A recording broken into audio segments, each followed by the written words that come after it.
Hello, this is part 2 of my talk about the afterlife. In the first part, I suggested that most of our beliefs about the afterlife are based on what we want or expect to see. So we need some cool thinking and actual knowledge. We have extraordinary minds that can reach out far beyond the limitations of the physical world. Just consider telepathy, remote viewing, precognition. And it's our minds that will survive physical death and guide the soul in its new life. Are there any reasonable theories? Now, in my novel, The Unbroken, our heroine Eva has not been religious in earthly life, so she had no fixed expectations. Nonetheless, the mind will always seek to settle on something familiar. She has experienced a time of stillness sinking gloriously into rest, as Frederick Myers described it in The Road to Immortality. And she's watched the gossamer threads gradually detaching from her newly emerging body. This is how she describes it. Was I walking towards that light, or was it coming forward to embrace me? It didn't matter, I just wanted it. So I put one hesitant foot in front of the other. Having walked ever more assuredly for timeless ages, sometimes stumbling over stones and hillocks, I suddenly found myself apparently on soft sand. It glistened silvery and yielded to my steps, leaving traces of water in their prints. And not far away was the faint but unmistakable sound of gently lapping waves. So Eva has reached a frontier. Well, there's no way back. So it's not too surprising, perhaps, that a strange, silvery winged craft is waiting on the shore, alongside a smiling blonde pilot. And Eva is now too exhausted by the effort of becoming something new to worry about the woman's gentle warning as she locks the seatbelt in place. There'll be a bit of turbulence.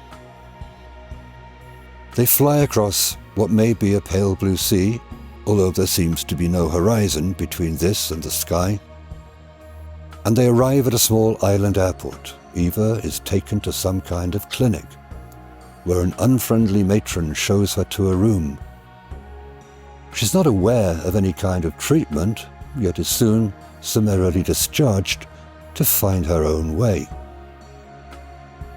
Now, so far, these experiences mirror her lack of faith, yet normal human expectations.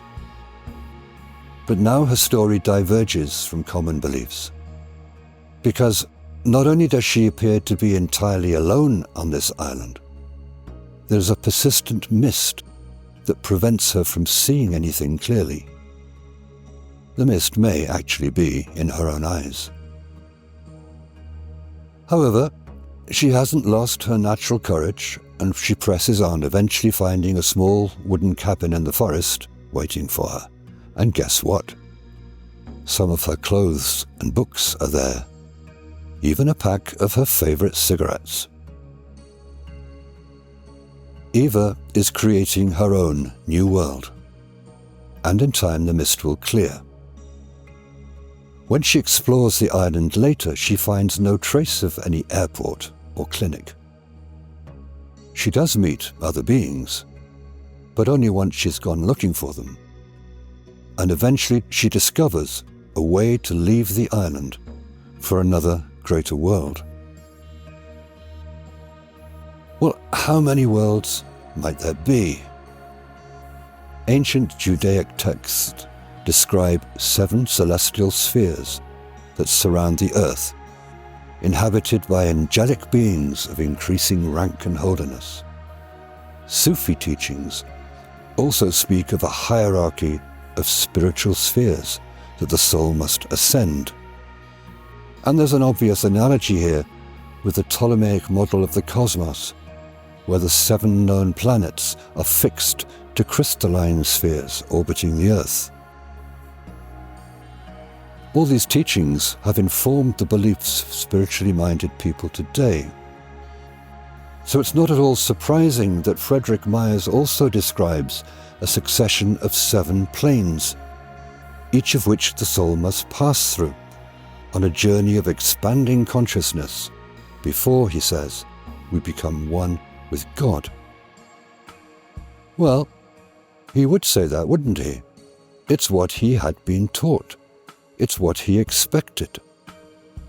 And for all the detail that he gives, this is delivered like a theoretical lecture that could just have easily been presented at the Society for Psychical Research. It's not a personal account. Let's think rationally about the structure of the spiritual universe.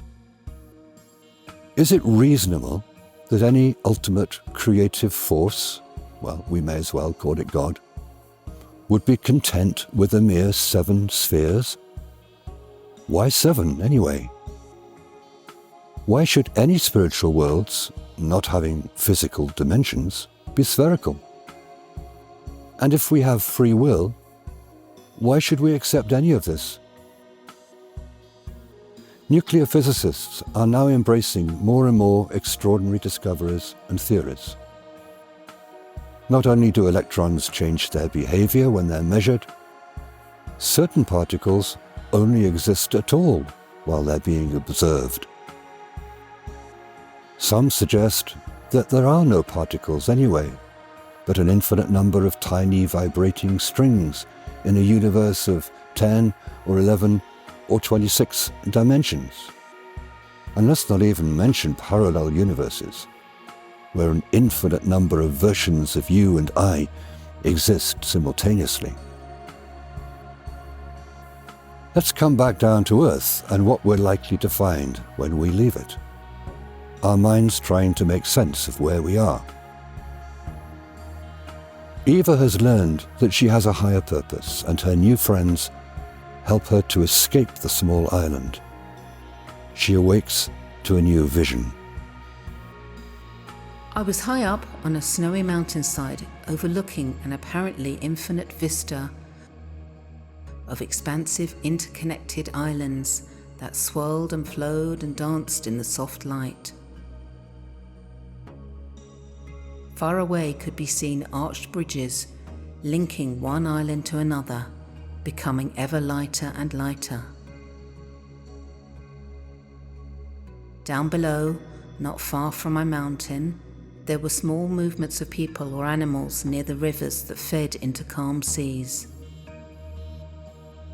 And the centerpiece of it all was a huge city of white, oddly shaped buildings with angles and domes and towers spread out beside wide boulevards and green spaces and full of movement, presumably of people.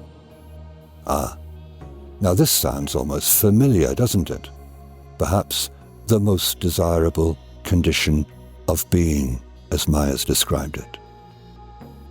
Eva is met by a long-lost friend from her earlier life. Tomasz didn't say much except that he was taking me to our home, where I would meet the others and prepare the plan. We're not going to the city then? Heavens no. Awful place, soulless. Full of people accepting what they have and doing what they're told. And we're not like that?